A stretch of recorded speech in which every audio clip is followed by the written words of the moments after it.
This book of Lamentation was written by Jeremiah, who was called to be the crying prophet.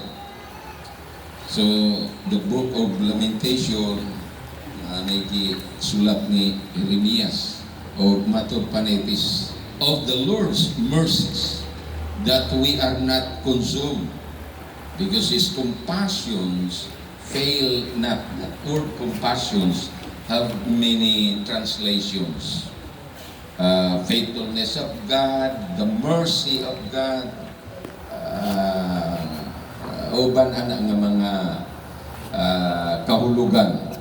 They are new every morning. Great is thy faithfulness.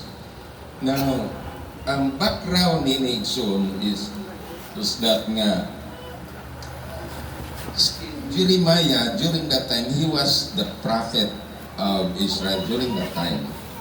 O niya, ang mga katawan sa Israel,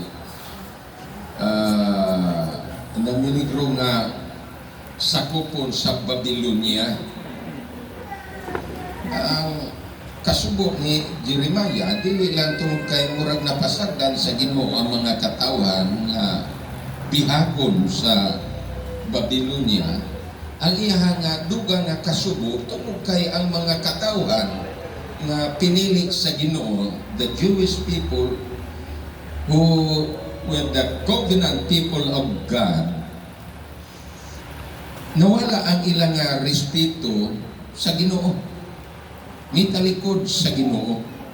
Hinungdan nga gipasagdan sila sa Ginoo nga magantos ug mabigag sa Babylonia. Pero ang kasing-kasing ni Jeremiah kanunay nga naghilak diya sa Ginoo nga unta ipadala sa Ginoo ang kaluoy.